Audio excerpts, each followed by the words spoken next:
અમદાવાદના પાલડી વિસ્તારમાં આવેલ નરસિંહ છાત્રાલય પાસે મસમોટા ભૂવાનું સામ્રાજ્ય જોવા મળ્યું છે, જેમાં કોન્ટ્રાક્ટરોની બેદરકારી તેમજ તંત્રની ઉદાસીનતા જોવા મળી છે. આવા ભૂવા શહેરના અન્ય વિસ્તારોમાં પણ જોવા મળી રહ્યા છે. પ્રજા પરેશાન થઈ રહી છે અને અધિકારીઓ આંખ આડા કાન કરી રહ્યા છે. તંત્રનો પ્રી મોન્સૂન પ્લાન ફક્ત કાગળ પર રહી ગયું તેવું દેખાય છે. અમદાવાદના પાલડી વિસ્તારમાં નરસિંહ ભગત છાત્રાલયની સામે એક જબરદસ્ત ભૂવો પડ્યો છે અને એ ભૂવો એટલો જબરદસ્ત પડ્યો છે કે ઉપરા છાપરી 2 દિવસમાં 2 ભૂવા પડ્યા. ગઈકાલે પડ્યો અને આજે પણ પડ્યો છે. તમે દ્રશ્યમાં બતાવીશું કે તમે ભૂવાની પરિસ્થિતિ જુઓ. આ શું હાલત કરી છે કોર્પોરેશનના કોન્ટ્રાક્ટરોએ જે આ રોડ બનાવે છે એમની આ મિલીભગતના પરિણામ છે આ બધું. નહીંતર આટલો મોટો ભૂવો ના પડે. મટીરિયલ નબળું વાપરવાનું આ મોટું પરિણામ છે. મટીરિયલ જો સારું વાપર્યું હોત તો આ પરિસ્થિતિ નિર્માણ પામી ના હોત, પરંતુ વર્ષોથી ચાલ્યું આવે છે. સરકાર તંત્ર શું કહે છે કે ભાઈ જ્યાં ચોમાસું આવે એટલે તરત જ કે પ્રી મોન્સૂન પ્લાન બનાવી દે છે. પ્રી મોન્સૂન પ્લાન કેટલાય વર્ષથી અમદાવાદ બન્યું ત્યાંથી કોઈ સફળ થયો જ નથી.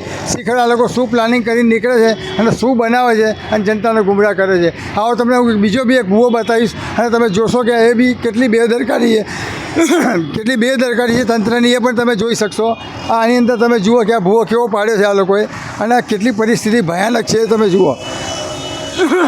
રાત્રે જો આ કોઈ માણસ આવતો ઠીક છે, ચારે બાજુ બેરિકેડ કરી દેવામાં આવે છે, બાકી કોઈ અંધારામાં જો દેખાય નહીં પડે તો એની અંદર 100% એનું મૃત્યુ થવાની સંભાવના પૂરેપૂરી રહેલી છે.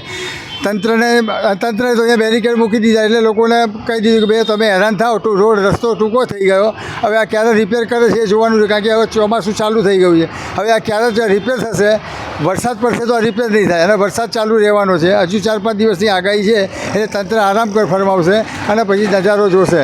આવું વર્ષોથી ચાલ્યું આવે છે અને આવા શહેરમાં બીજો જે આપણે પાલડીના જે મેટ્રો સ્ટેશન છે ત્યાં પણ એક ભૂવો પડ્યો છે. ત્યાંય લોકો સવારે હેરાન થાય છે, અપડાઉન કરવાવાળા એ લોકો હેરાન થાય છે. આ સવારે પણ એક મહિલા ત્યાં આગળ પડી ગઈ હતી એની બાઇક એક્ટિવા ઉપરથી, તેને પણ થોડીક નાની મોટી ઈજાઓ થઈ હતી. એટલે આવું બધું અહીંયા ચાલ્યા જ કરે છે આ શહેરની અંદર. ભૂવા પડવું એટલે નવી વાત નથી, દર વર્ષે પડે છે અને હજુ એ પડશે, કારણ કે કોન્ટ્રાક્ટરો અન્ય જે રોડ બનાવે છે એનું રો મટીરિયલ છે એટલું નબળું વાપર્યું છે કે જેની કોઈ સીમા નથી. અને આવું દરેક તમામ રોડ રસ્તા ઉપર આ જ પરિસ્થિતિ છે. ગુજરાતમાં પણ તમે જોશો તો આ જ પરિસ્થિતિ છે.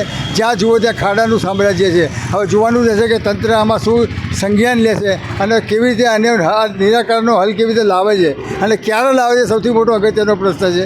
જોતા રહો દિવ્યાંગ ન્યૂઝ. ગિરીશ જોશી, અમદાવાદ.